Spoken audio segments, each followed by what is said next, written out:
দাঁতগুলো কোথায় গেল? আমার জন্যই হয়েছে এটা। যাবে না, জেমা প্রসাদ নিয়ে আসতে যাচ্ছি। এখন এই রাত দুপুর সময় কেমন লাগে? গুড মর্নিং, সবাইকে জানাই আমার অনেক ভালোবাসা, সেই সঙ্গে বড়দের আমার প্রণাম। আশা করি তোমরা সবাই ভালো আছো, আর যে যেখানে আছো ঈশ্বরের কৃপায় সুস্থ আছো। আজ হলো 9 জুলাই, বারটা হলো মঙ্গলবার। জানি না ভিডিওগুলো কবে আপলোড করব। তার উপরে বরের ভীষণ শরীর খারাপ, কাল থেকে ওর ভীষণ জ্বর। ওখানে যাওয়ার পর থেকে, মানে যে জায়গাতে ও গেছে নতুন, সেখানে তো প্রচুর ডিউটি, রাতভর ডিউটি করতে হচ্ছে। আমরা সহজেই বলতে পারি যে আমরা কারোর কাছে কিছু আশা করি না, কিন্তু সেই বলাটা আর করাটার মধ্যে অনেক তফাৎ থাকে। আমি এটা বলছি না যে আমার খারাপকে খারাপ বা ভালোকে ভালো বলো না, যেটা খারাপ অবশ্যই তোমরা খারাপ বলো। মানুষের ওপরটা দেখে কখনো ভেতরটা বিচার করা যায় না। আমি ভালো, সেটা আমি কখনোই বলি না। তো যাই হোক, এখন আমি এই সমস্ত কিছু গোছাবো। আজকে বাড়িতে যাব অনেক দিন পর, সেই কবে বাড়ি থেকে এসেছি, আর তো বাড়িতে যাওয়া হয়নি। তো কাল থেকে মনটা এতটাই খারাপ ছিল যে বহরমপুরে আসার পর থেকে শুধু মরার মতন পড়েই ছিলাম। ভেবেছিলাম বিকালবেলায় একটু বেরোবো, বেরোইনি, ঘরের মধ্যেই ছিলাম। রাত্রিবেলায় বেরিয়ে রুটি এনে খেয়েছিলাম। সকালবেলায় এখন স্নান ধান করে বৌদির ঘরে যাব। বৌদি ফোন করেছিল, ওনার ঘর থেকে খাওয়া দাওয়া করে আমি বাড়ি যাব। ব্যাগপত্র তো গোছানোই আছে, যেটুকু গোছগাছ বাকি আছে সেটুকু করে নিই, তারপর স্নান টান করে রেডি হব। গোছগাছ সেরে আমি রেডি হয়ে গেছি, তবে অনেকটা দেরি হয়ে গেছে, 1:10 বেজে গেছে। এখন যাব বৌদির ঘরে, বৌদির ঘর থেকে খাওয়া দাওয়া করে তারপর বেরোবো বাড়ির জন্যে। তবে আজকে ব্যাগ হয়েছে 3টে। ওই বালতিটা আছে না, বালতির মধ্যেও কিছু জিনিসপত্র নিয়ে নিয়েছি। তো চলো, বাকি কথা পরে হচ্ছে। এখন বেরোই, নাহলে আরও দেরি হয়ে যাবে। ভেজা নাইটি মেলে দিয়ে গেলাম, এগুলো এসে আবার কাচতে হবে, যখন আসবো তখন কাচবো। তো চলো এখন বেরোই, আর একবার ঘরটাকে দেখে নিই। এই দেখো, জলের জারটা দিয়ে যেতে ভুলে যাচ্ছিলাম। দাদাকে এই জলের জারটা দিয়ে যেতে হবে। তবে জল আছে, ঠাকুমার কাছে দিয়ে যাব। ঠাকুমা জলটা শেষ করে তারপর দাদাকে দিয়ে দেবে। তো চলো আগে দিয়ে নিই। কেমন আছো দাদা? ঠাকুমা, এই জলের জারটা সঞ্জয় দাকে দিয়ে দেবে। জল আছে, জলটা খেয়ে শেষ করে সঞ্জয় দাকে দিয়ে দিও। হ্যাঁ, আমি বলে যাচ্ছি, উনি তো খায়, সঞ্জয় দার জল খায় না। আসছি দাদা। আচ্ছা জেঠিমা, আসছি গো। হ্যাঁ জেঠিমা, চলে যাচ্ছি, শ্বশুর বাড়ি যাবো। হ্যাঁ হ্যাঁ, বৌদির ঘর থেকে খাবো, খেয়ে যাব। আসছি গো। আচ্ছা, জোড়াপুকুর যাব। হ্যাঁ, একটুখানি সামনে মিষ্টির দোকানে দাঁড়াবেন তো? আচ্ছা যান। লিখলে চলে গেল, মিষ্টির দোকানে দাঁড়াতে বললাম বলে। হ্যাঁ, সামনে মিষ্টির দোকানে 1 মিনিট একটু দাঁড়াবেন, আমি একটু মিষ্টি নেব। কত? আচ্ছা চলুন। তোমরা তো শুনলে, টোটোওয়ালা দাদাটা আমার কাছে 10 টাকা ভাড়া চেয়েছে, কিন্তু আমি ওনাকে দেওয়ার সময় 15 টাকা দিয়েছি, কারণ আমি মাঝখানে একটু দাঁড়াবো। তবে কালকে একটা ঘটনা ঘটেছে আমার সামনে। কালকে এক ভদ্রলোক, আমি যে টোটোতে বসেছিলাম সেই টোটোতেই বসেছিলেন, আর উনি নামার পরে টোটোওয়ালা দাদাকে 10 টাকা ভাড়া দেন। তো উনি না ওঠার সময় হয়তো বলে ওঠেননি যে 10 টাকা দেবেন। এদিকে ওই ভদ্রলোকও 5 টাকা বেশি দেবেন না, আর এদিকে টোটোওয়ালা দাদাটাও 5 টাকা ছাড়বে না। তো অবশেষে ওই টোটোওয়ালা দাদাটা যে 10 টাকা ওই লোকটা দিয়েছিল, সেই 10 টাকাটা ছুঁড়ে ফেলে দিয়ে আমাকে নিয়ে চলে এলো। অনেক সময় আমরা ভাড়া জিজ্ঞেস না করেই টোটোতে উঠে পড়ি, তবে কালকে বুঝেছি যে এটা করা যাবে না, বা করলেও সেই টাকাটা তাদের দিয়ে দিতে হবে। ব্যাগপত্র নিয়ে ছোটাছুটি করে আসা না খুব চাপের, সেই জন্য সকালবেলায় বৌদিকে বারণ করছিলাম। বাবা, চলে এসেছি। খোলা খুলে রেখেছো? বালতি আমার প্রচুর, ব্যাগ ঢুকতে পারবো না পুরো না খুললে। হ্যাঁ, ঢুকে চলে এসছে। কেমন আছো বা? দাঁতগুলো কোথায় গেল?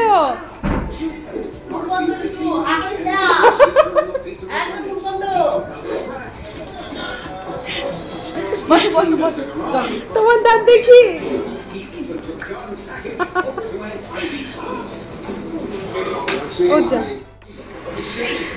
এসে এসে সুন্দরী আমাকে খেতে দিয়ে দিয়েছে। এত ভাত খাবো না, না লাগলে নেবো আমি চেয়ে, তুমি কম করো ভাত। চটপট এবার খেয়ে নিই, খেয়ে দিয়ে বেরোবো, হাতে একদম সময় নেই।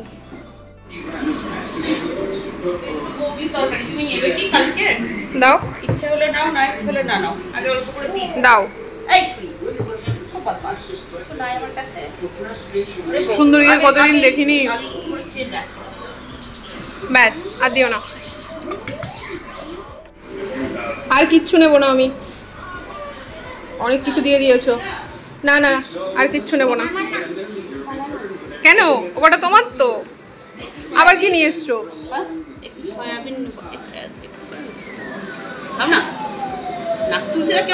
না আমি ভালোবাসি, কিন্তু থাইরয়েডের জন্য সব বন্ধ করে দিয়েছি। ভেন্ডি খাওয়া বন্ধ করেছি, মানে এমন নয় যে একেবারে খাই না, সবই অল্প অল্প খাই। সয়াবিন যে কতদিন পর খাবো, সয়াবিন খেতে আমার খুব ভালো লাগে, কিন্তু ভয় খাই না যদি বেড়ে যায়।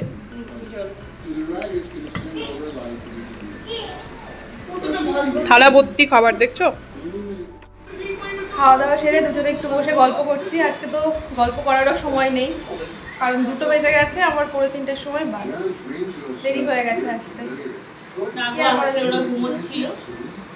আমি ভেবেছিলাম সত্যি আসবো না, সত্যি 3টের উপরে ঘুমিয়েছি, তো ভেবেছিলাম আসবো না, কিন্তু না দেখা করে চলে যাবো।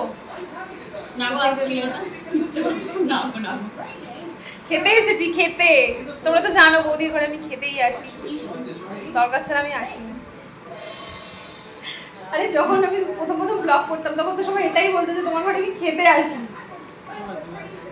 বৌদির ঘর থেকে নেবো পুদিনা পাতা গাছ, আর আমার ভাইজি করছে এক্সারসাইজ। দেখো এদিকে টিভি চলছে আর এদিকে এক্সারসাইজ করছে। কি লক্ষ্মী মেয়ে, রাখো এখনই লাগতো।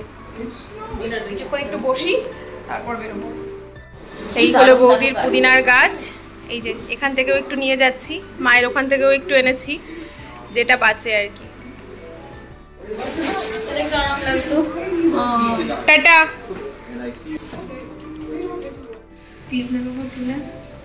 না এমনি তুমি সুন্দরী, তো এখন আমরা আমরা না তো আমি বেরোচ্ছি, তুমি যাবে আমার সাথে? চলো চলো যাও, হয়ে গেল, 2:30 বাজতে গেল। তাড়াতাড়ি যদি না পাই না টোটো, তাহলে বাসটাই পাবো না, লাগে না।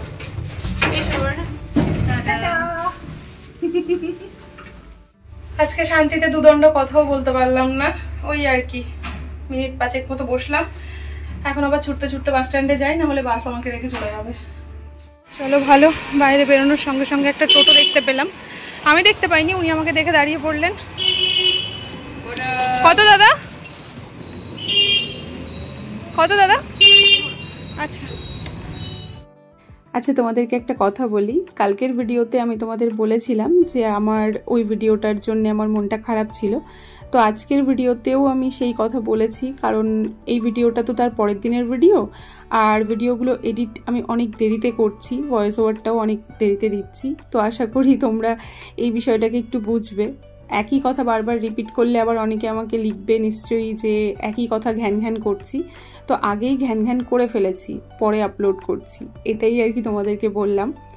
তো এখন বাস স্ট্যান্ডের দিকে যাচ্ছি, আর টোটোটা ঠিকঠাক টাইমে পেয়ে গেছি, 2:20 বেশি বেজে গেছে।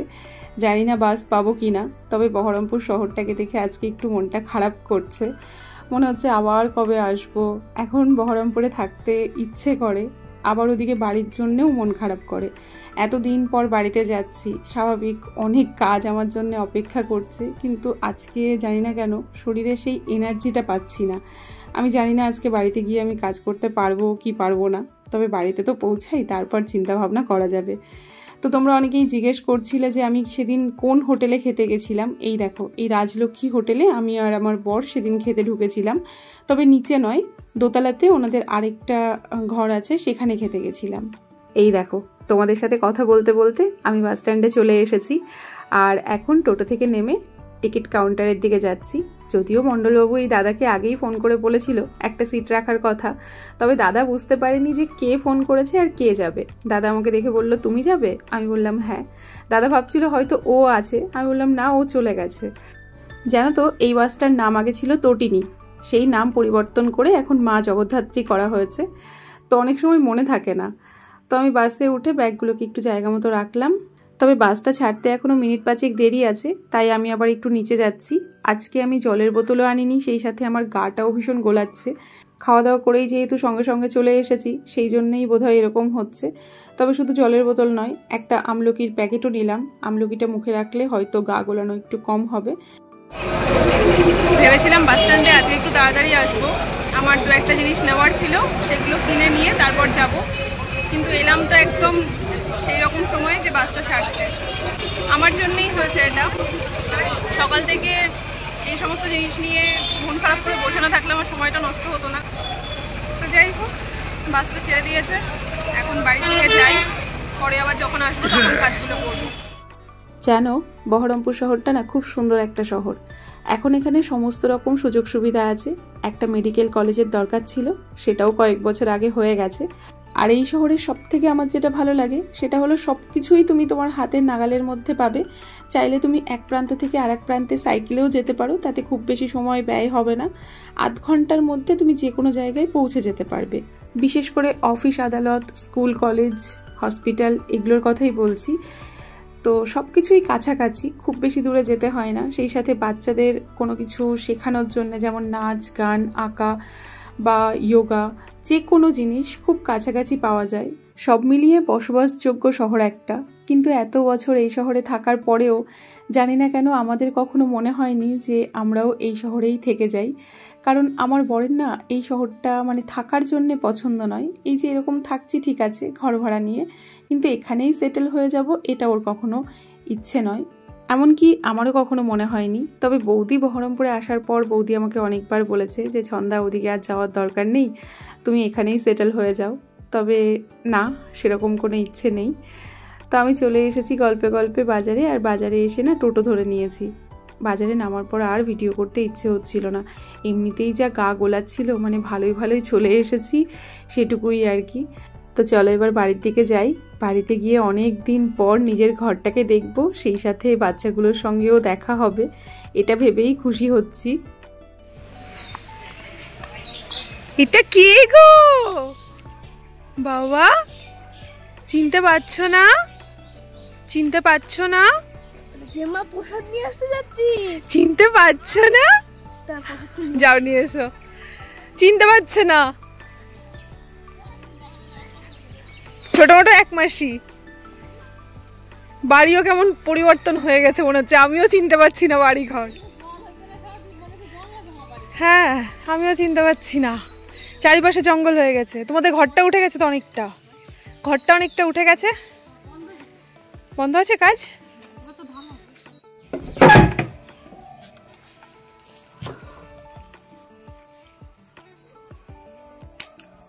আসার সময় একটু চিকেন নিয়ে এসেছি, চিকেনটা থাক এখানে। কি অবস্থা হয়েছে, এতদিন ছিলাম না, বাপরে বাপ কি অবস্থা হয়েছে। এটা দেখছো?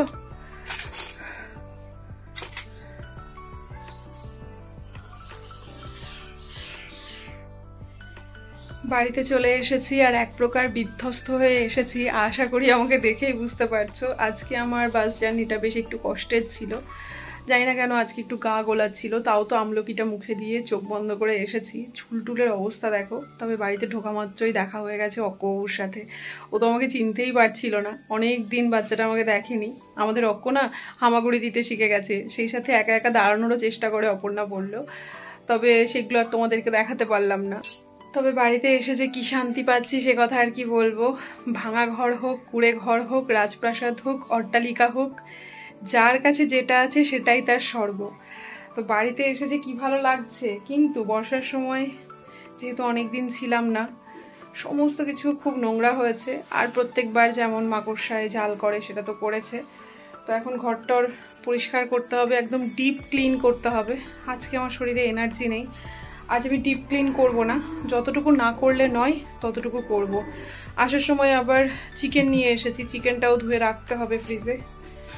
তো কাজকর্ম টুকটুক করে শুরু করি, দেখি কতটা পারি, যতটা পারবো করব। তবে আমার না খিদে পেয়ে গেছে, জানি না কেন। আগে একটু কাজ করে ফ্রেশ হয়ে নিই, তারপর মুড়ি মেখে খাবো। তবে কাজ শুরু করার আগে আমি আবার ছাদে চলে এলাম আমার গাছগুলোকে দেখতে। কি অবস্থা হয়েছে তোমরা একটু দেখবে, দাঁড়াও তোমাদেরকে একটু দেখাই। এই দেখো শাকের গাছগুলো কত বড় হয়েছে। কুমড়োর বীজ লাগানো হয়েছিল, সেটাও দেখছি হয়েছে। সেই সাথে শাকগুলো তো বড় হয়ে আবার বীজও হয়ে গেছে। আর ওদিকে একটা চাল কুমড়োর গাছও লাগিয়েছিল, সেটাও বেশ মাথা চারা দিয়ে উঠেছে। আর কারি পাতার গাছ দুটো না জল চাইছে, মাটিটা একদম শুকিয়ে গেছে, ওদেরকে একটু জল দিই।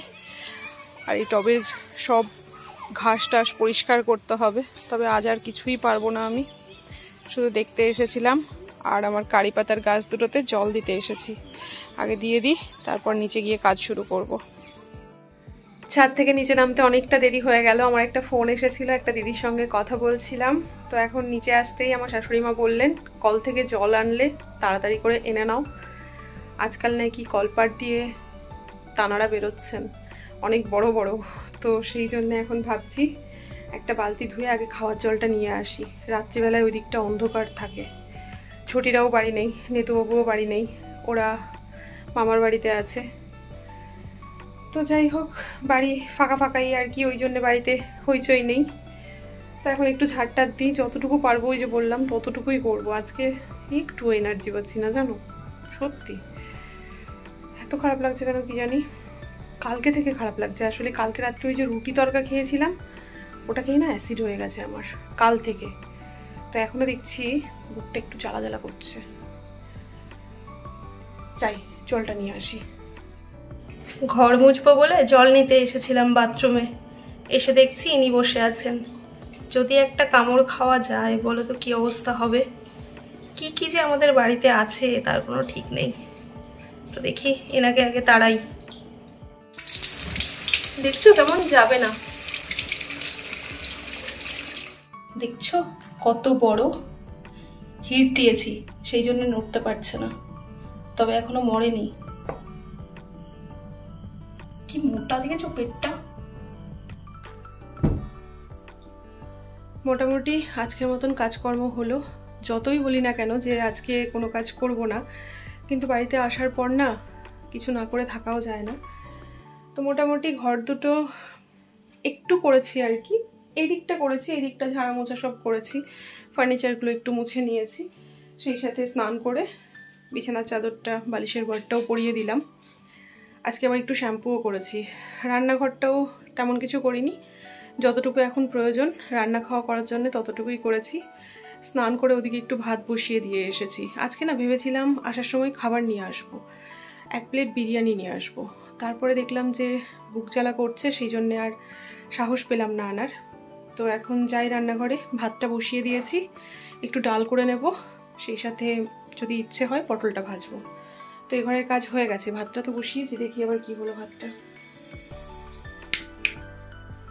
রান্নাঘরে তো সব পরিষ্কার করতে হবে, এই সমস্ত কৌটাবাটি নামিয়ে আবার পরিষ্কার করতে হবে, যেহেতু এতদিন ছিলাম না। এদিকে ভাত বসিয়ে দিয়ে গেছি। উমা,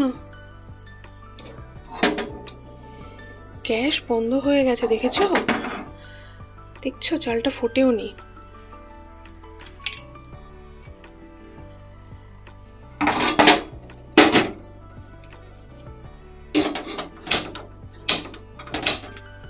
ওমা, গ্যাস শেষ হয়ে গেল নাকি?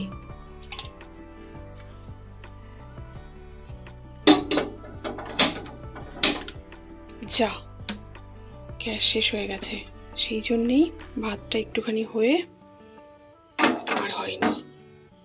আমি তো ভাবতেই পারিনি গ্যাসটা শেষ হয়ে যাবে। বলো, এত কষ্ট করে বাড়িতে এসে কাজকর্ম সেরে শান্তিতে বসে কটা খাবো, সেই জন্যই ভাতটা বসিয়েছিলাম। এখন এই রাত দুপুর সময় কেমন লাগে। গ্যাস শেষ হয়ে গেছে, তো সকালের আগে তো গ্যাস পাবো না। এখন বাজে 10:30। তো আপাতত কটা মুড়ি মেখে খেয়ে নিই, রাতটুকু কেটে যাবে, তারপর সকালে যা হওয়ার হবে। সকালে তো গ্যাস পেয়েই যাবো আশা করি। তো কি বলবো, কিছু করার নেই, মুড়ি খাই, খেয়ে নি, বুঝলে? আর ভালো লাগছে না, খেয়ে দিয়ে শুয়ে পড়বো। যদি পারি ব্লগটা কালকেও কন্টিনিউ করবো। আমি জানি না কত বড় হয়েছে, তবে আপাতত আর ভালো লাগছে না। তো চলো আজকের মতো এই অবধিই থাক, বাকি কথা কালকে হবে।